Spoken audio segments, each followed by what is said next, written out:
80%-এরও বেশি পরীক্ষার্থীরা নোটস বানানোর ক্ষেত্রে এই ভুলগুলো করে থাকে, যার জন্য পরিশ্রম করার পরেও তারা এক্সাম ক্র্যাক করতে পারে না। হ্যালো এভরিওয়ান, আমি রায়া। আজকের এই ভিডিওতে আমি শেয়ার করব পারফেক্টলি কি করে নোটস বানাতে হয় এবং কি মিস্টেক্সগুলো তোমরা অ্যাভয়েড করবে। তার পাশাপাশি শর্ট নোট এবং মাইক্রো নোটস কি করে বানাতে হয় সমস্ত কিছুই আমি এই ভিডিওতে আলোচনা করব। এবং আমি আরআরবি এলপি এইভাবেই নোটস বানিয়ে ক্র্যাক করেছি। তো এই ভিডিওতে আমি আমার কিছু নোটসও তোমাদেরকে শেয়ার করব, যাতে তোমাদের বুঝতে প্রবলেম না হয়। তো চলো ভিডিওটা শুরু করা যাক। এক্সাম প্রিপারেশন করার জন্য কেউ টিচারের ভিডিও দেখো, অথবা কেউ অফলাইন কোচিংয়ে টিচারের কাছ থেকে পড়ো, অথবা কেউ বই পড়ে নিজের নোটস বানাও, কেউ বা সাইমালটেনিয়াসলি বইও পড়তে থাকো এবং তার সাথে সাথে ভিডিও দেখেও নোটস বানাতে থাকো। তো দুই ক্ষেত্রেই নোটস বানানোর প্রসেসটা একটু আলাদা হয়। তো দেখো কিভাবে নোটস তোমরা বানাবে। প্রথমেই নোটস বানানোর জন্য যেটা লাগবে তোমাদের, সেটা হচ্ছে খাতা আর দুটো কালারের পেন, ব্ল্যাক ব্লু দুটো নিতে পারো। আর হাইলাইট করার জন্য তোমাদের একটা এক্সট্রা পেন লাগবে। তুমি রেড কালি নিতে পারো, অথবা তুমি হাইলাইটের জন্য হাইলাইটার নিতে পারো, যা খুশি। কিন্তু তোমরা বেশি ডেকোরেশন করে নোটস বানাতে যাবে না। প্রথমেই তোমরা যদি ভিডিও দেখে অথবা কোনো টিচারের কোচিং থেকে নোটস বানাতে শুরু করো, তাহলে ওনারা একদম যেগুলো ইম্পর্টেন্ট টপিক আছে সেগুলো দিয়ে শুরু করে। তো তোমরা ডাইরেক্টলি তোমাদের খাতায় নোটস বানাতে পারো। কিন্তু যারা বই পড়ে নোটস বানানোর কথা ভাবছো, তারা কিন্তু একেবারেই প্রথমে যখন টপিকটা পড়া শুরু করবে তখনই নোটস বানাবে না।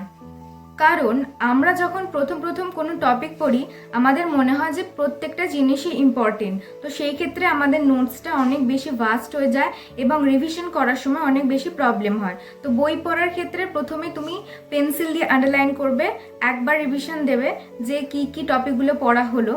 তো একবার পড়ার পর সেকেন্ড বারেও পড়া হয়ে যাওয়ার পর যদি তুমি ভাবো যে আমি বুঝতে পেরে গেছি কোনগুলো ইম্পর্টেন্ট, তাহলেই তুমি নোটস লিখতে আরম্ভ করবে।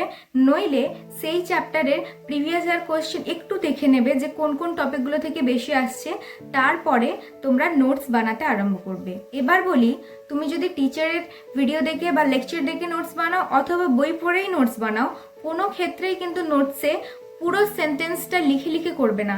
যখন কোনো টপিক কিছু ইম্পর্টেন্ট পয়েন্ট অ্যাড করা থাকবে, এরকমভাবে অ্যারো দিয়ে সেই টপিকে শুধু সেই পয়েন্টটা লিখবে। গোটা বাক্য লিখতে গেলে তোমার একটা গোটা খাতা হয়ে যাবে, যেটা পরবর্তীকালে রিভিশন করার জন্য খুবই মুশকিল হয়ে যাবে। আমাদের শুধু নোটস বানানোটাই লক্ষ্য না, নোটসটা বানিয়ে কতবার আমরা রিভিশন দিতে পারছি এবং সেই এক্সামে অ্যান্সার করতে পারছি কিনা, সেটাই আমাদের মূল লক্ষ্য। তো প্রথমেই তোমরা সেই টপিকের হেডিং দেবে এবং অ্যারো দিয়ে একটা করে ইম্পর্টেন্ট টপিকগুলো লিখতে থাকবে। তারপরে তুমি সেই টপিকের ডায়াগ্রাম যদি দিতে পারো তাহলে তো খুবই ভালো হয়। এবং সেই টপিকটা যখন নোটস বানাবে, পাশে একটুখানি জায়গা ফাঁকা রেখে দেবে, যাতে পরবর্তীকালে কোনো কিছু ইম্পর্টেন্ট অ্যাড করার হলে সেখানেই অ্যাড করতে পারো। তোমাদের আমি আমার কিছু নোটস দেখাচ্ছি, যাতে তোমাদের বুঝতে খুব সুবিধা হয়। এই দেখো, তোমাদেরকে আমি আমার নোটসটা দেখাচ্ছি। এখানে তোমরা দেখতেই পাচ্ছ যে ইন্ডিয়ান রিভার সিস্টেমের আমি এখানে নোটস বানিয়েছি। তো এইখানে দেখো, আমি কিন্তু ফুল সেন্টেন্সে কোনোটাই লিখিনি।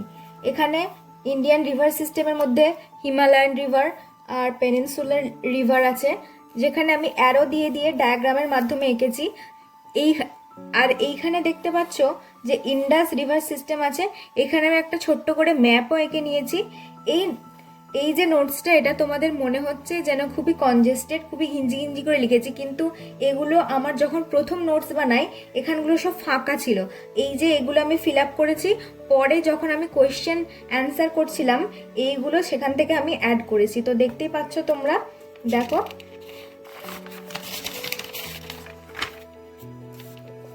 দেখো যত বেশি ডায়াগ্রামের মাধ্যমে তোমরা এগুলো আঁকতে পারবে, লিখতে পারবে, তত বেশি তোমাদের নোটসগুলো পড়তে ইচ্ছা করবে।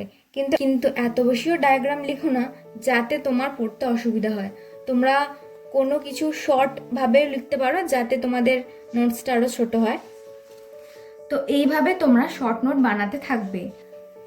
যারা অলরেডি বড় নোটস বানিয়ে ফেলেছো অথবা কেউ কোনো টিচারের কাছ থেকে হ্যান্ড রিটেন নোটস নিয়ে এসে পড়ছো, তাদের ক্ষেত্রে কিন্তু তোমরা মাইক্রো নোটস বানাতে পারো। মাইক্রো নোটস কিন্তু খুবই ইম্পর্টেন্ট, যেটায় আমরা শুধু এক্সাম ওরিয়েন্টেড জিনিসই লিখি এবং তোমরা এই মাইক্রো নোটস তখনই বানাবে যখন কোনো টপিক তোমরা মিনিমাম 5 বার পড়ে ফেলেছো। মাইক্রো নোটস মানে কি, মানে দেখো আমার এই নোটসটা আমি দেখাচ্ছি কত বড়। এই দুটো পেজ, এই যে দুটো পেজ আছে, এই দুটো পেজে আমার মাইক্রো নোটস শেষ হয়ে গেছে। এটা হচ্ছে ফিজিক্সের মাইক্রো নোট। ফিজিক্সের আমার অলরেডি একটা বড় খাতায় নোটস বানানো আছে, কিন্তু বারবার রিভিশন করার জন্য আমার খুবই প্রবলেম হচ্ছিল, তাই জন্য এই মাইক্রো নোটসটা বানানো। তো তোমরা দেখো মাইক্রো নোটসটা যখনই বানাবে তোমার একটা চ্যাপ্টারটা সম্পর্কে কিংবা সাবজেক্টটা সম্পর্কে খুব ভালোভাবে আইডিয়া হওয়া দরকার। যদি ভিডিওটা সংক্ষেপে বলি তো তোমাদের মাইক্রোনোট এবং শর্ট নোটস এইগুলো তোমাদের নিজেদেরকে বানাতে হবে এবং বানানোর জন্য 2-3টে পেন হলেই যথেষ্ট। বেশি ডেকোরেশন করে বা এসের মাধ্যমে নোটস বানাতে যাবে না। আর কোনো টপিকের নোটস প্রথমবার বানানোর সময় তার পাশে একটু ফাঁকা রাখবে। এই সমস্ত পয়েন্টগুলো আর ভিডিওতে যা যা বলেছি এগুলো যদি তোমরা মনে রাখতে পারো তাহলে তোমাদের নোটসটা একদম ইজিলি বানানো হয়ে যাবে এবং এই ক্ষেত্রে তোমাদের বারবার রিভিশন দিতেও খুব সুবিধা হবে এবং এক্সাম ক্র্যাক করতেও অনেক সুবিধা হবে।